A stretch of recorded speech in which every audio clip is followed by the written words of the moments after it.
puts up a tough shot. Bounces around. Goes in at the buzzer. Working it down to 2 on a deep three. Oh! It's Propulation. That's how you win a game. It's Propulation. We hustle every day to find picks. You can tell us if you want to get rich. It's Propulation. We robbing Underdog and PrizePicks. We the best in this biz. You ain't telling us shit. It's Propulation. We love making money quick, fast. Cooking up a team card. The whole crew about to smash. It's Propulation. We do it for the fam, so everybody let's cash. The dopest team you ever seen. Winning money, stacking G's. Bookies setting traps, but they'll never catch me. Some people get addicted like rats to the cheese, but I got one obligation to bring Johnny to his knees. Holding back the props till the morning he knows. They'll be fishing in the shack, plotting nukes with the pros. Only with Craw, never reload. Renovated them out, amigos. We go with honest, we singing the bloods. We know when a fucking cheat code. Party that I'm sweating, they can't be good for my health. Some might call it making bets, I call it investing in myself. I'm picking props like stocks. Propulation for the win. Got my sips in by the buzzer now. Let the games begin. It's Propulation. It's Propulation. It's Propulation. We do it for the fam, so everybody let's cash.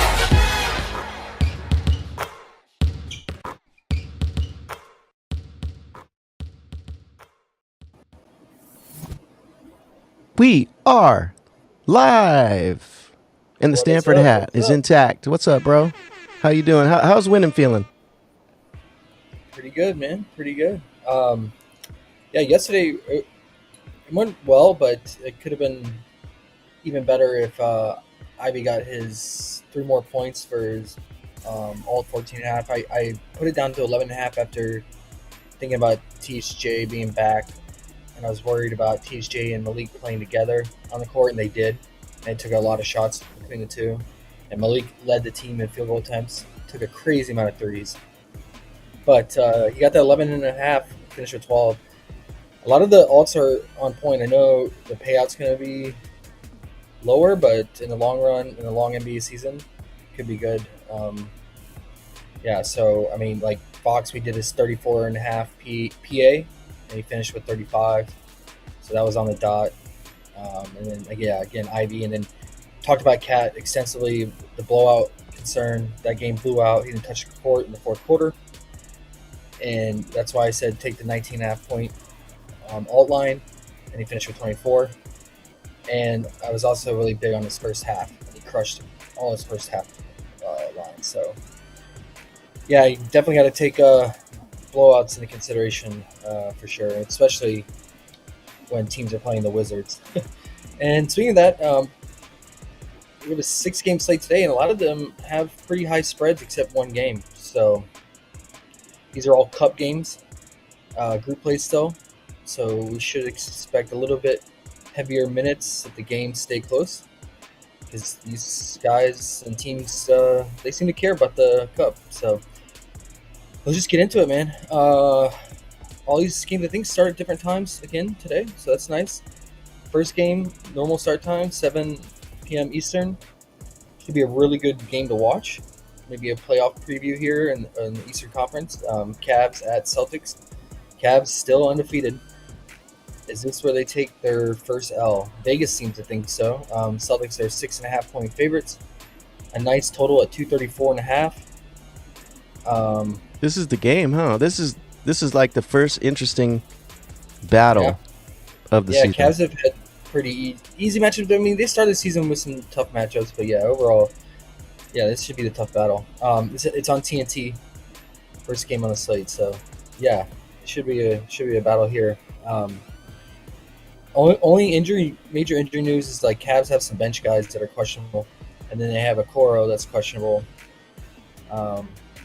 So if he's out, I'm wondering if we get Ty Jerome. Ty Jerome's been playing really well as a bench piece for them. I think it's the last game with Donovan Mitchell out. He dropped 25 points, I want to say. 24 points. He's in playmaking as well when he's out there. LeVert is also questionable. That's an important thing to note. A knee injury. Yeah, if he's out, that's definitely going to free up minutes and usage for Ty Jerome. So if you're playing on DFS, look out for that news. Yeah, if you get a Coral and Levert out, I would expect solid minutes for Ty Jerome here. At least low 30 minutes. But yeah, I mean, Garland has been doing his thing. He's averaging about 1.2 fantasy point per minute, and Donovan Mitchell's right there at 1.26. Garland doesn't have the best history against the Celtics. If you look at last year,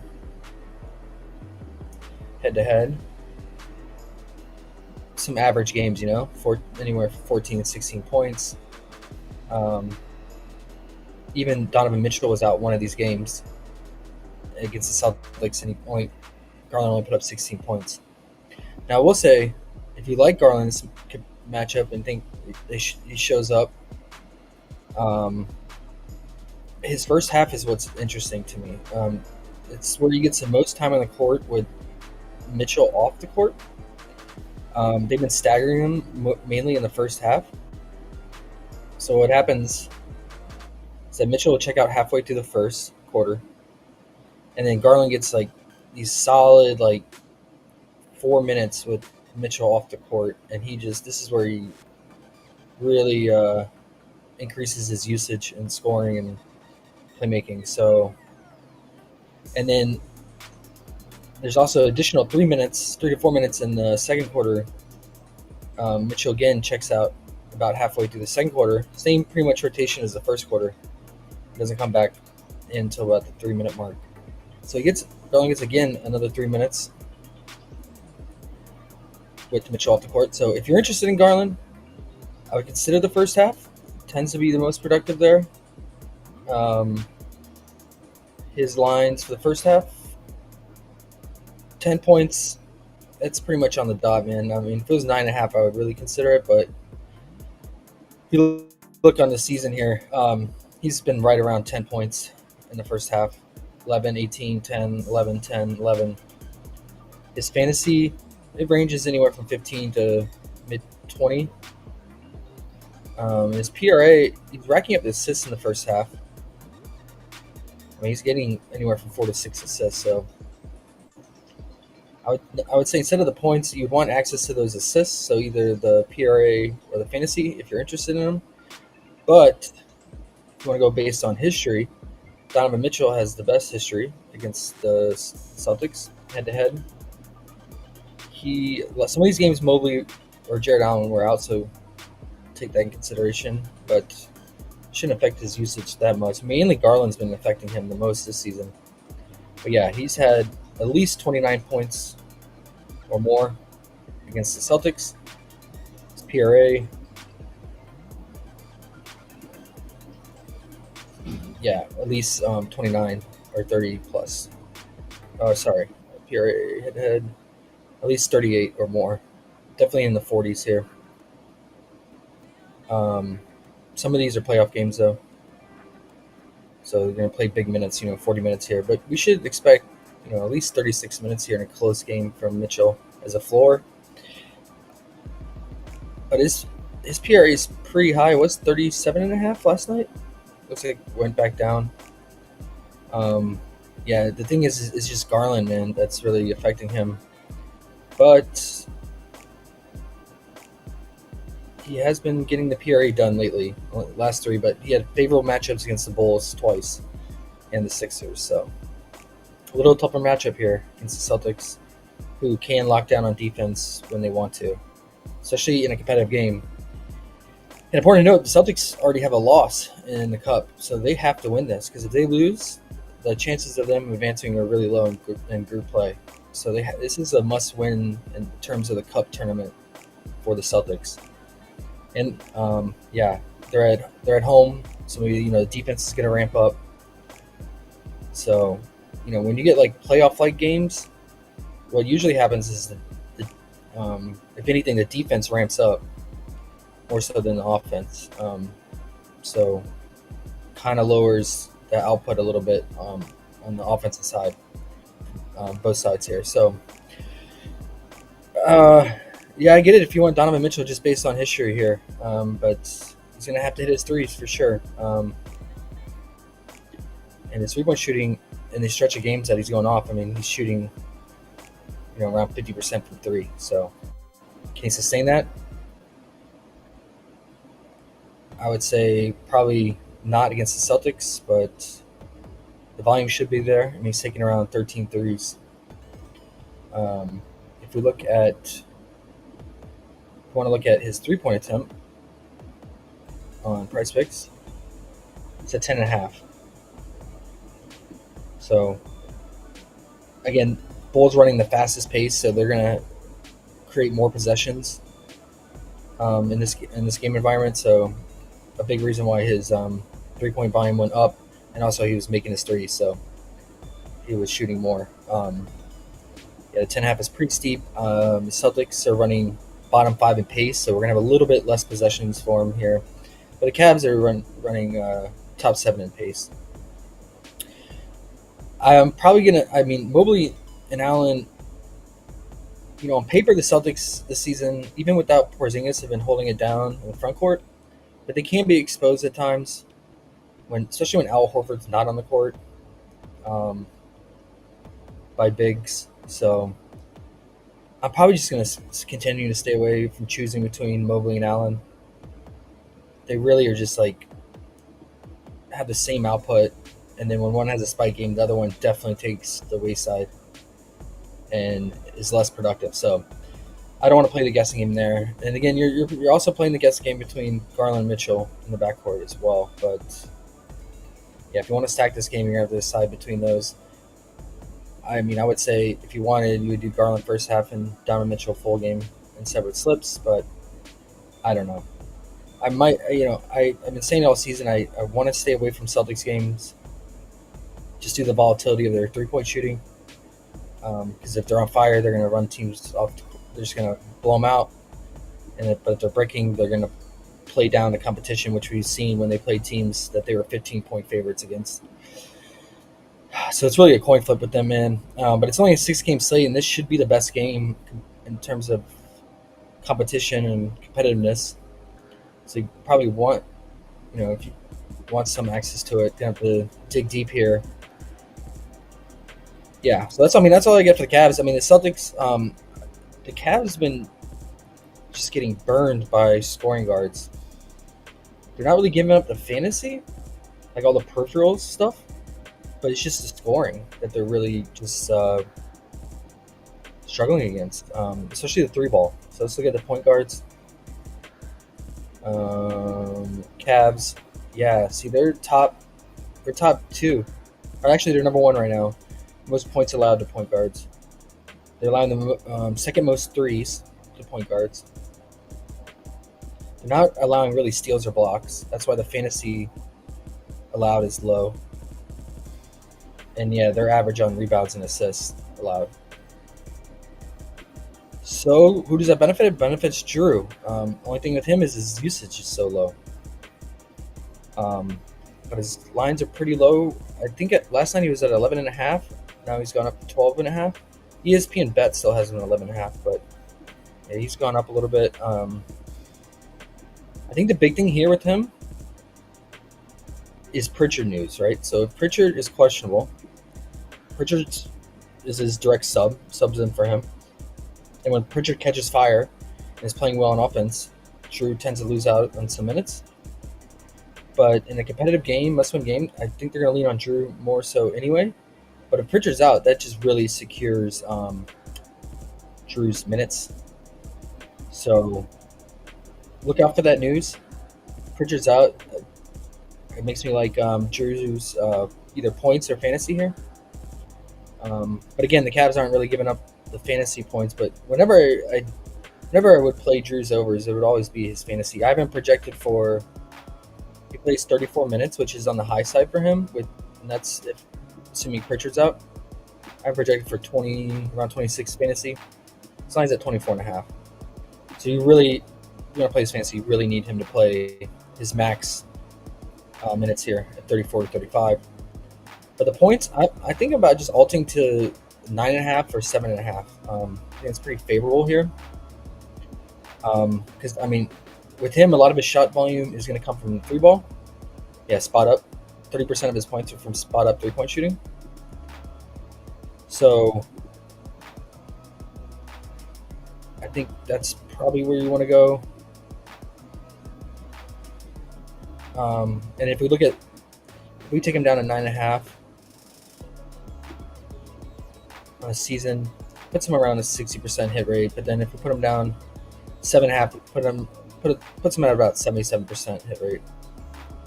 Let's see how much the odds have moved on him since his points regular line have bumped.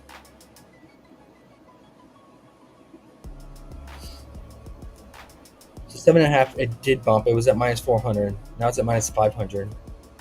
The 9.5 is still not too bad. It's -250. So if you want to use that as a parlay piece. But I feel even better about that if Pritchard's out. And then Derek White, it's a good spot for him too, because again, the Cavs are bleeding threes, and you see a lot of these guys that play the Cavs have gone over the point line. Kobe White, 29 points, LaMelo, 31, Alvarado even had 27, Dame, 36, 41, Suggs had 28. Yeah, the thing with Derek White is all his points are going to come from the 3-ball, over 50%. And yeah, the Cavs are bottom 5 in 3-point defense, spot up shooting against the 2-guard. So I think you definitely go to Derek White. I was thinking about altering his line to 14.5 just because the Celtics are fully healthy, minus obviously Porzingis. But I just, if his 3-ball is not falling at a high rate, it could be a little bit more sweaty. 14.5 is -205. The 11.5 is -470.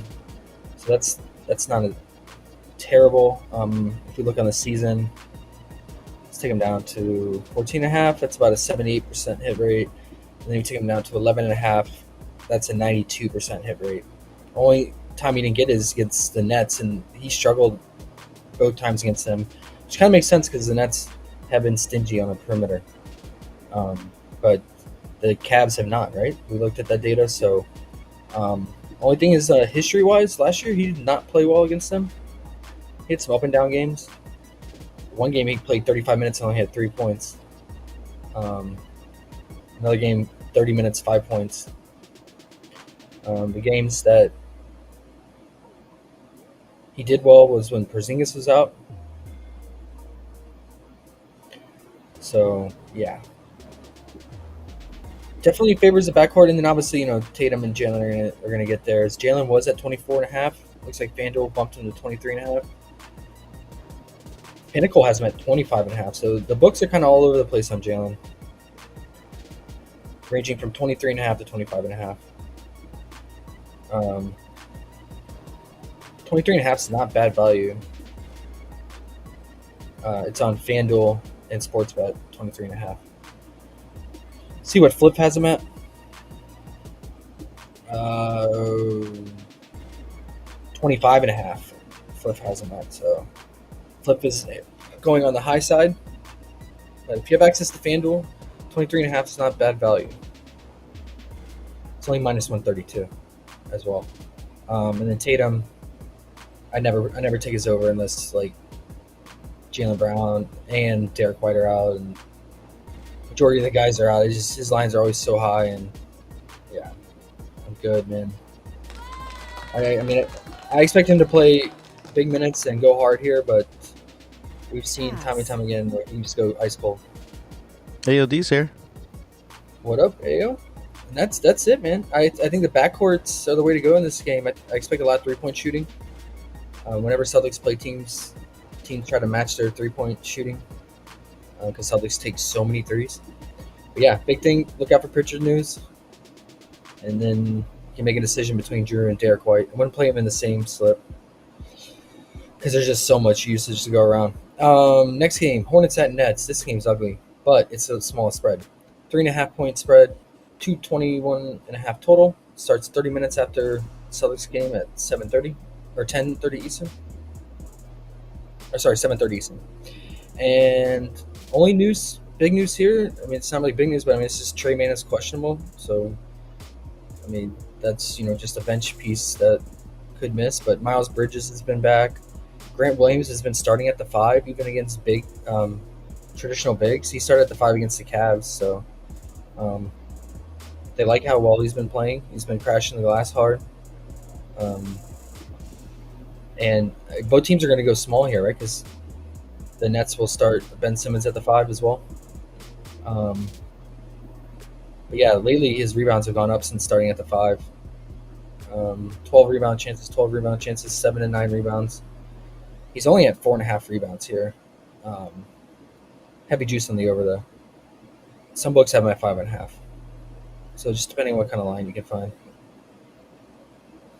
But yeah, he is going to play 30-plus minutes at the 5. And then, all these other guys, like I said, the Nets have been holding it down on the perimeter. They're number 2 in pick and roll defense still, right behind OKC. And that's where 35% of LaMelo's points come from. They're 5th in least amount of threes allowed to the point guard. So that's where all of LaMelo's points come from, guys. Over 50% of his points come from the 3 ball. Yeah. You want to consider it under? I don't know. The usage is sky high for him, but they are getting somewhat healthy. They have Miles back. Brandon Miller's back playing normal minutes. I would say either Brandon Miller or LaMelo go under today.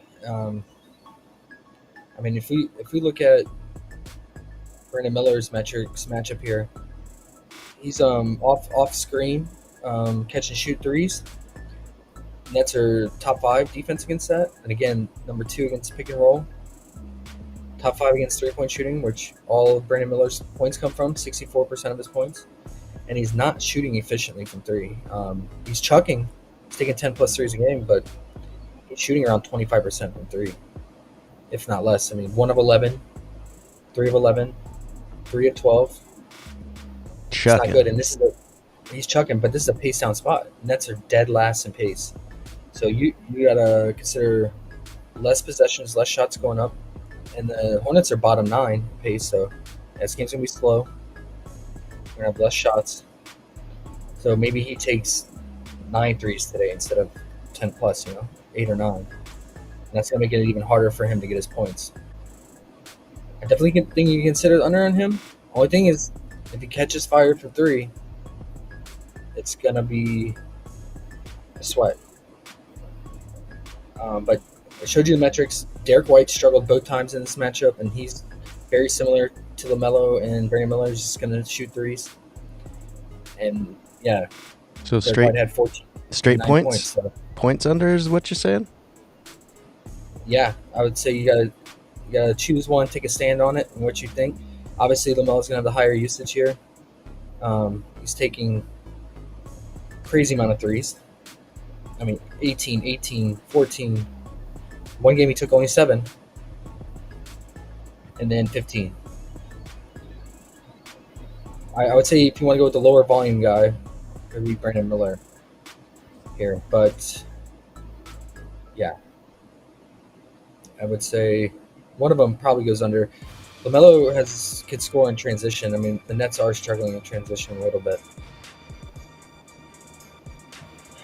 Yeah, that's all I got for the Nets or the Hornets. Nets.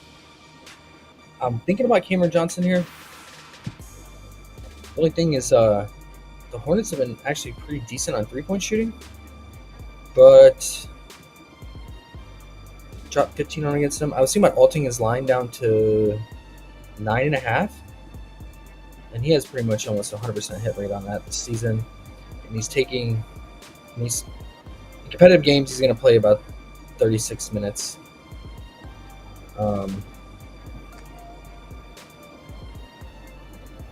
And I like that he's not just shooting from 3 anymore. His 3-point volume's actually gone down this season.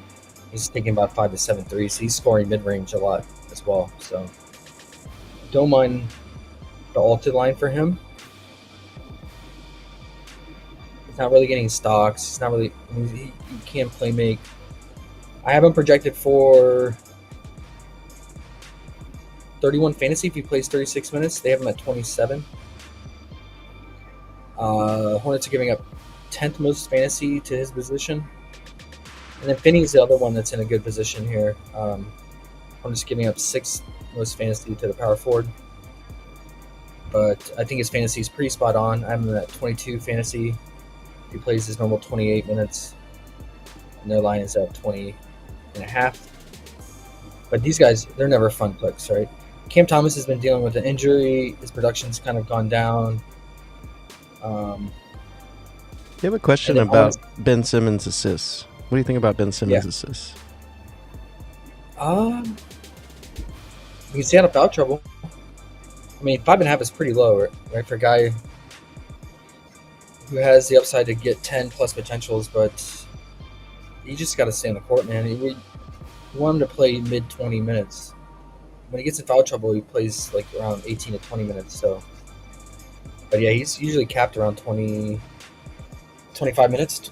So, Ty Jerome had 8 assists against Hornets. Pass. Jalen Brown 5. I don't know, man. I say it's right there on the dot. That means pass to me.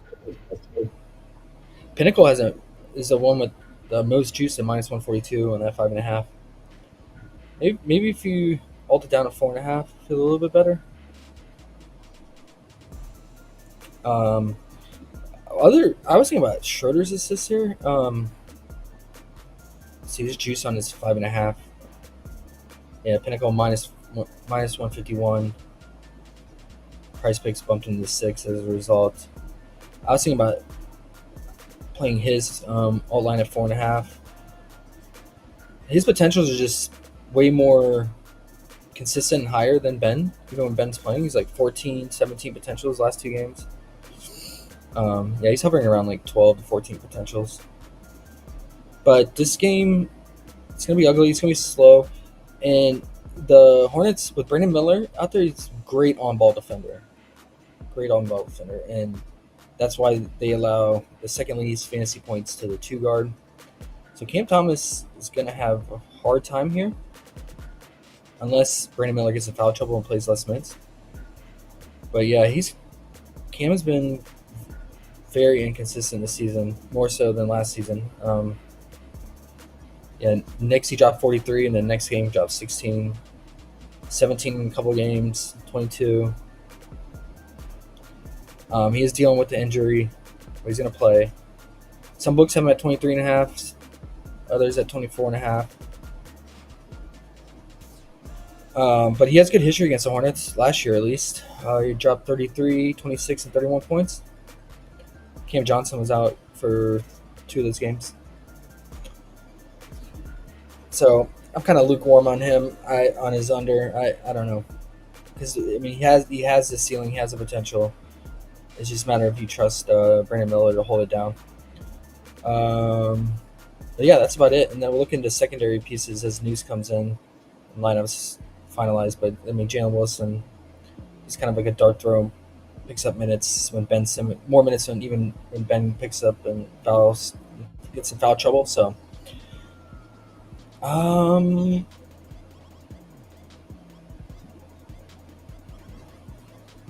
yeah, he's Ben's direct sub. So, it just depends on how many minutes Ben's going to play. All right, that's it for that game, man. I think this is a good game for unders. Just you gotta pick the right ones here. Whether it's LaMelo, Brandon Miller, Cam Thomas, and such. Okay.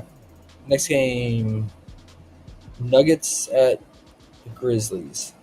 Jokic confirmed out again for personal reasons. So we're gonna get Dario Saric starting at the 5 again. And yeah, this team cannot score without Jokic struggling, to no surprise.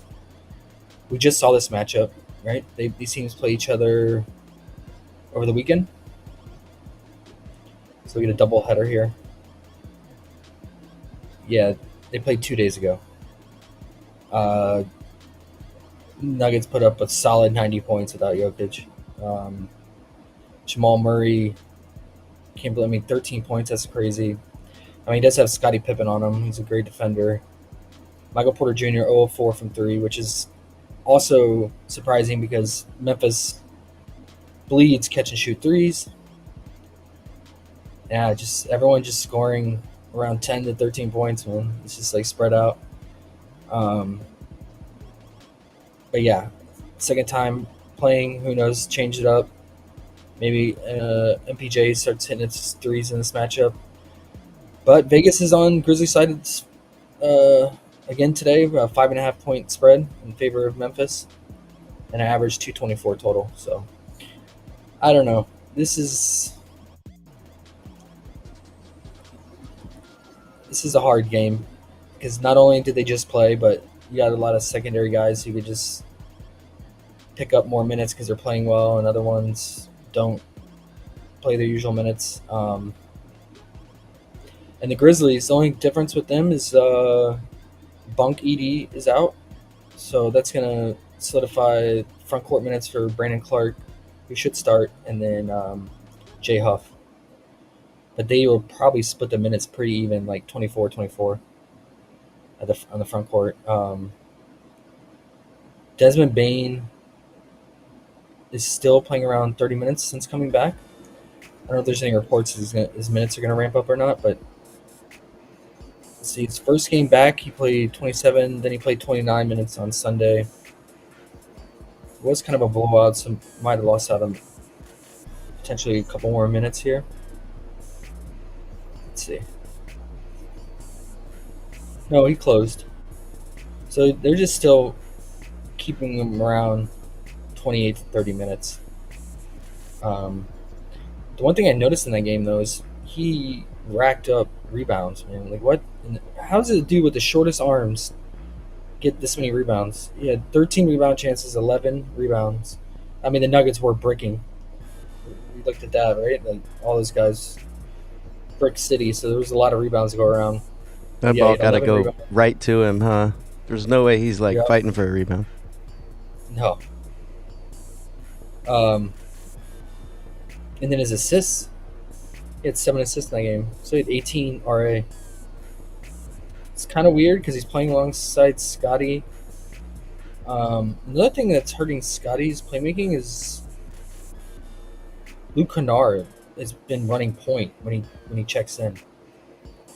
Although Luke is playing some minutes alongside Scottie, but not that much. What is Scottie's assist line at? 4.5. That's pretty low. Is it 5.5 other places? No. I would say you can consider the under if it's at 5.5. Like his play, look at it. I mean, his potentials are way down since the return of Bane. And then, like I said, Luke Kennard coming in running point, the second unit. You would never go under Scottie. And if the lines were right, at the 8.5, I might. 8.5 RA, might consider it. Last 4 games, 6, 7. It's just, does he get over that 6 or 7 hump with like a couple of lucky rebounds? That's the only thing.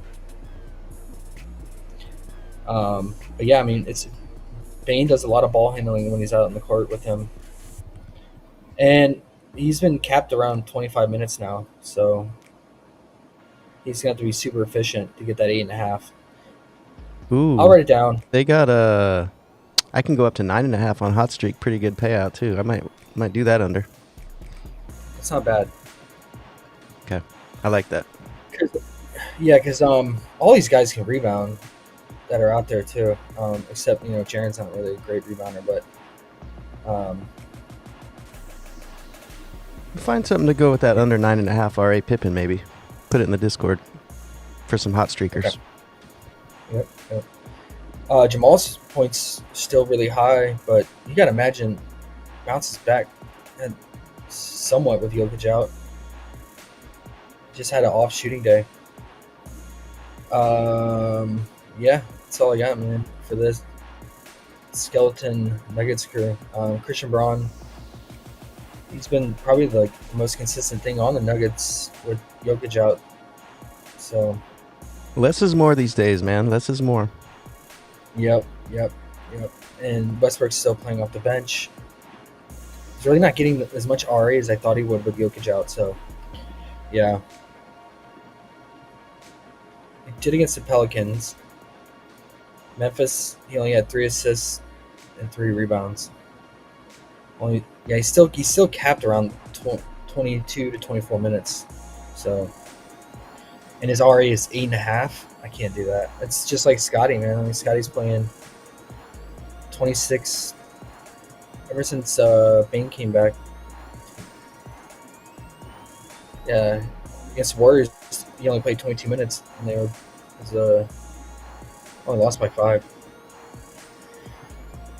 I'll have to look more into his rotation, see what's going on. I think Luke Kennard is his direct sub, and they're playing Luke more.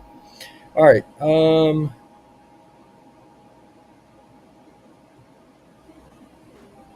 mean, if you wanted correlation, I mean, you could consider Bane's RA.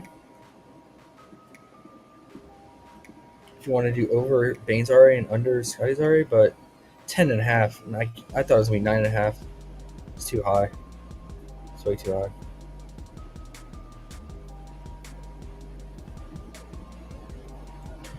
They bumped his rebounds to 4.5. It was, or 5.5. It was 4.5. Yeah, all his lines are too juiced for my liking. All right. How did J Huff do in this game? Did all right. 10 points in 12 minutes. You know, if he picks up 11 more minutes here, his points might consider it once it becomes available. Because like I said, I think he's going to split somewhat the minutes with Clark here, so I would say look out for his point line. Okay. Next up. We don't have any fantasy lines yet for that game. Last I checked. Okay. Pelicans at Mavs. Luka still dealing with that knee injury, and he's questionable, but he was at shoot around this morning. So that's a positive note. But I read a report saying, like, even if he plays, it's just going to be a lingering issue for him. And I think that's a big reason why he dropped only 16 points against the Spurs. I mean, he only played 28 minutes because it was a blowout, but still, that's pretty low in point production for Luka, even in 28 minutes. He had only 6 rebounds, 6 assists. Yeah, I mean, if you bet his under, you're betting essentially on the injury to continue to give him issues. I mean, there's all slight juice on the under 28.5. ESPN bet's the only one that has him at 27.5. His PRA is at 44.5. Yeah. It's average matchup for him too. The Pelicans are not fouling at all, like bottom, and then you see like they're dead last in free throws attempts allowed. Do we have a free throw prop for him? I would be really interested in that. The Pelicans are dead last in total team free throw allowed. Let's see.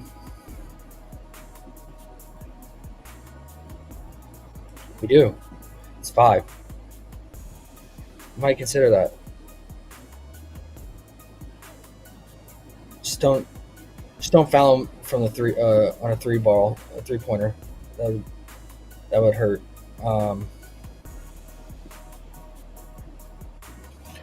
Or just hope the game blows out. It's a 13.5 point spread, so that's even more favor for his unders because we saw he played 28 minutes in that last blowout. They don't have his. They don't have his under free throws on Underdog. It's interesting. Huh. Or they don't have his free throws. Yeah, I should say. He took 3 free throws, one of 3 against the Spurs. And that's another thing. He's at times he can break his threes. So He seems hurting, right? he's hurting. Yeah. But he can still get it done when he wants. I mean, we saw it against the Warriors and then against the Jazz. Is he supposed to play today? Or is he still questionable? He's technically questionable, but he went through shoot around. So Okay. they said they're optimistic that he's going to play, but they said that he's still, if he plays, he's still going to be dealing with that lingering knee issue. Okay. Clay is shooting horrible. No surprise. 1 of 8 from 3, 1 of 11 from the field last game against OKC. Tough matchup, which took his under in that game. He blew his load in the Bay, huh? Yeah, his shot volume is all over the place. He's just playing bad, man. But it's Clay with a 3-point shooter. Shooters are going to shoot. They can shoot their way out of a slump anytime. If you land on that landmine at the wrong time. If you want to take his under, I would just confirm that Luka is still playing first. But the Pelicans, they're about average against spot up 3-point shooting and average against the 3-ball defense. And then Kyrie, with Luka being hampered, I don't know how I feel. I mean, we consider the under first half PRA like we usually do, but they've been putting it down all the way to 15.5, and it's usually 17.5. So it's all the way up to 18 now. But he's been having to pick it up more, even when Luka plays, because Luka's been hampered by that injury. So it might make that a little bit sweaty. With Luka out against OKC, but see, it's OKC. He still only had 14 PRA in the first half. But he played big minutes. Yeah, I think we consider it 18. Even though it's a pretty easy matchup. It's a cake matchup. Yeah.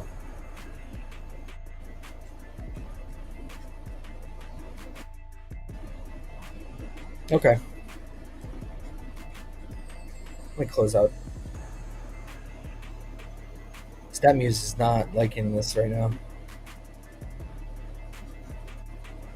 What's wrong with them?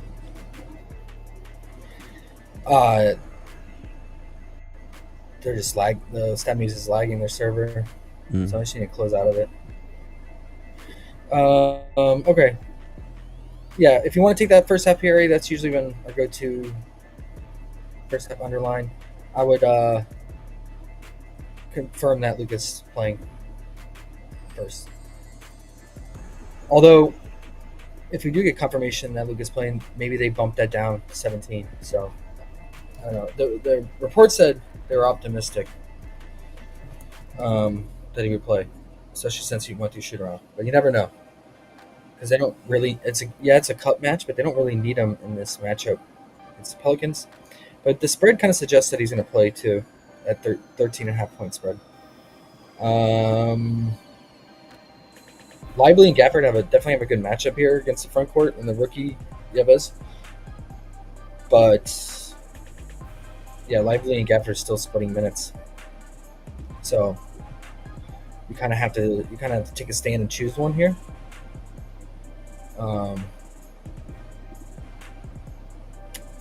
Lively has not been playing that great as of late. We don't have Gafford props yet. So let's see what Gafford comes out at. And then I'm good on the Pelican side, man. Ingram's been doing his thing. I was thinking about altering his RA down to 7.5. I just worry about the blowout. 7.5. He's hit it pretty much every game but one. Just so you know, it's 12:47. Yep, I'm almost done. See if you alt him down to 7.5. It wasn't bad value last night. Let's see. Okay, it was minus. Oh my gosh, it went up a lot. It was minus like 950. Now it's up to minus 1800. So maybe if you want to do 9.5 alted, but again, blowout is the only concern. And the reason I'm doing his RA is because like I don't trust Ingram for scoring at all, but his playmaking has been really consistent, especially with Alvarado out and having Trey Murphy to convert those assists. It's been averaging around 12 potentials, and then his rebounding has been steady for the most part, getting around 5 rebounds minimum. But the Mavs have PJ Washington back, so they can definitely lock down on defense now. Their defense is going to ramp up more so. But he is on a scoring tear as of late, except when he plays good defenses. Okay. Yeah, I'm pretty much good on all Pelicans. Okay, Thunder, Spurs. Only thing I have here, so Wemby's out, and then Vassell just got a midday downgrade to questionable. So that if Vassell gets a late scratch, and you have both Vassell and Wemby out, man, I think this is tough sledding for the Spurs. They're gonna have to rely on their young guys and Champagne and the rookie Castle. Harrison Barnes is doing absolutely nothing out there. He's averaging 0.5 fantasy point per minute. And then you're going to have good old Zach Collins starting at the 5. We've seen him play without Wemby last year. He can rack up the fantasy. I have him at 28. They have him at 27, so they're pretty spot on. They can foul a lot too, right? This guy's a foul machine. That's why the Blazers gave up on him, because he would always be in foul trouble or fouling out. But, I mean, his points are pretty low at 11.5. I took it down to 9.5 because I just looked at the data with Wemby off the court, and he clears that majority of the time. And he has probably the easiest matchup on against the Thunder on the court. So I think he has a good chance to get offensive rebound putbacks here. OKC continuing to struggle on the offensive glass or defensive rebounding. So he started with Wemby out and he dropped 20 points in 26 minutes against the Mavs. It's not bad. You just got to stay out of foul trouble. Yeah, it's the main thing. So I don't mind that. And then the only other thing I had, Chris Paul lines. You gotta watch out for the Cell news if he's in or out. And then Trey Jones is back too. So Trey Jones and Vassell will affect his playmaking. We saw last game against the Mavs. He only had 11 potentials, but he only played 25 minutes and only converted on three of those 11 because look at the guys he's passing to, right? Harrison Barnes, a rookie, and then Champagne. So I get why there's massive juice on the under 7.5 assists. It's minus 140, minus 150. Pinnacle, minus 130. So I wouldn't want to mess with anything with the guys he's passing to, and especially if Vassell plays, he'll play make, and then Trey Jones off the bench as well. So, yeah, watch out for the news. All these guys have a really tough matchup, especially Keldon has a tough matchup here. He only scored 9 points against OKC last time they played. But his line's pretty low at 12.5. He's usually 13.5, 14.5, so you're paying the OKC tax. But yeah, and he's gonna go against the second unit of OKC, but their second unit is actually pretty good defense as well because Caruso's back and he'll play off the bench. I think you consider unders on him for sure, and especially guys like Harrison Barnes. Although he had his best game against OKC this season, he had 18 points, but he's absolutely doing nothing lately.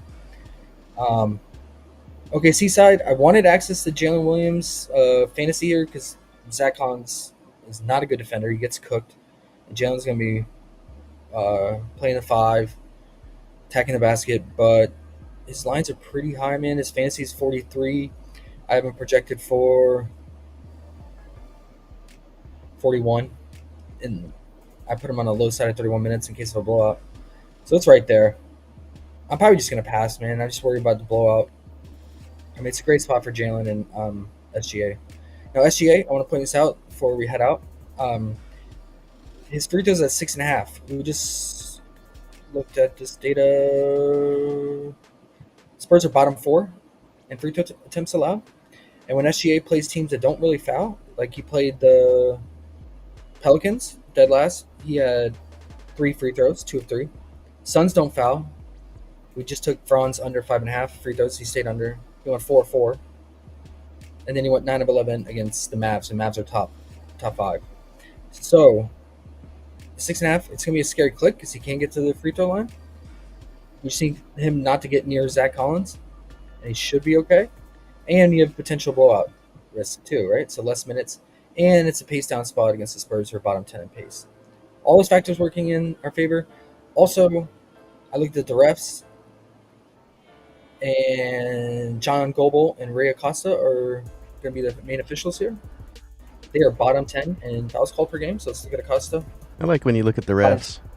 J. Cole's here. He said, Yeah. "What's up?" He said, "Great call on Franz free throws last night." Just so you know. Hey, appreciate it, Jay. And we're trying to find another one like that right now in SGA. Another high usage guy like Franz, right? But so it's scary.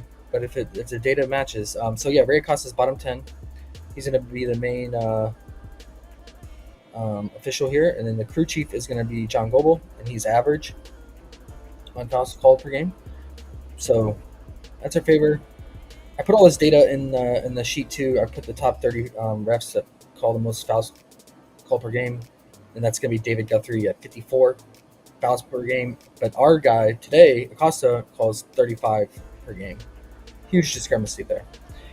So I like everything pointing towards that. It's just SGA. He is crafting and can't get to the free throw line, and especially if he's attacking the basket and Zach Collins being there. I would feel much better if Wemby was starting and playing and not Zach Collins, because again, Collins fouls a lot. But let's see the less. But we saw Luka, right? He played against Zach Collins, no Wemby.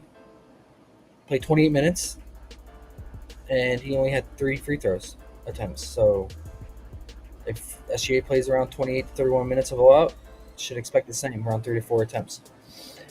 And that's about it. I mean, Lou Dort is playing well, but man, he's got to make his threes. 4 of 9 from threes last game. I don't want to rely on that, so I am good on that. And then last, Lakers Jazz. I got to wrap up in 5 minutes here, but smash spot for AD. No surprise. No Kessler in the front court for the Jazz. You have an undersized Collins. The Jazz are giving up the second most fantasy to centers. AD should have an easy time here. So only thing I worry about is blowout. The spread has gone up to 11.5 now. The Jazz have just looked awful. They made it somewhat of a comeback last game against the Clippers, but the Clippers were like blowing them out at one point. I can see the same here. It's a really high total though, at 235. I think it's the highest on the slate. So yeah, I mean, can't go wrong with AD scoring upside here. Either his first half points or first half fantasy. I always just say the first half points. It was taxed though. It's normally 13.5. Now it's 14.5. And then I did his first quarter alt at 4.5 points. He's cleared that in every game this season, and it's not bad value on Fliff. And he's going to play almost the entire first quarter, 10 to 11 minutes. And yeah, since I don't have access to first half on Fliff, that's the best way to get at it. It is a first quarter prop, but he's cleared it in every game, and it's not terrible value as a parlay filler. Sexton, first half, he's been playing all his minutes in the first half, and then he's been losing out on minutes in the second half. And that's because Clarkson has been playing 10 minutes in the first half and then 20 minutes in the second half. So Clarkson's been playing around 29 and 30 minutes. But all of it's coming in the second half. He checks in the third quarter at the 5-minute mark, and then he never leaves the game. Last game that he did that, and then Sexton never came in the fourth quarter last game. So they're using Clarkson as like their closing piece. Sexton's been getting it done in the first half. He's playing 16 of his 25 minutes in the first half. So if you like him in this matchup, he's good at scoring in transition. Lakers are bad in transition defense. It's only 7.5 points. So I would say that. And then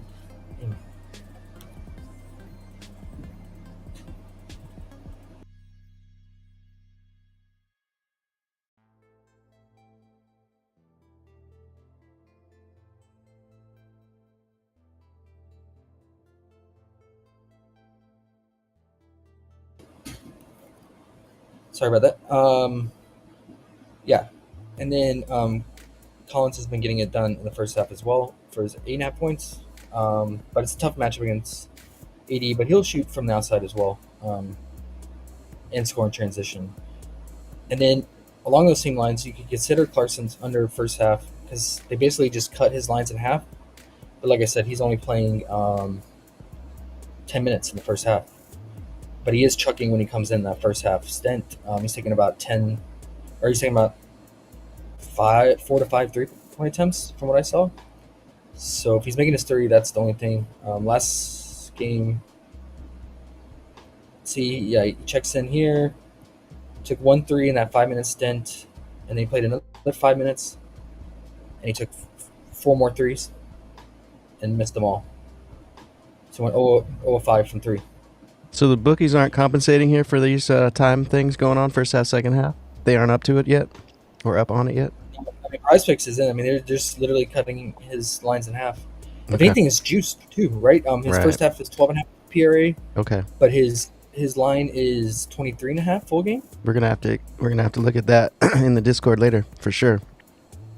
Yeah. But again, he's going to take 4 to 5 threes, and if he's shooting 50%, it's going to be sweaty. So just something to consider. But yeah, I mean, Makes 12.5 sense. PRA first half, Yeah. 23.5, and he's only playing 10 minutes in the Yeah. first half. So Hey, if they do that again, you gotta do it. Yep. And then Kyle has been scoring, but he's a rookie, hard to trust, and he'll see a lot of AD in the low block. So yeah, AD best matchup. Give me all the AD at home, first half, first quarter, and then you maybe split it up if you want to stack it the first half with either first half John Collins fantasy or points, and then Sexton's first half 7.5 points, and then first half PRA under on Clarkson. And that's it, guys. I gotta run, but catch up more on Discord. All right. Later, dude. Thanks. Later, guys.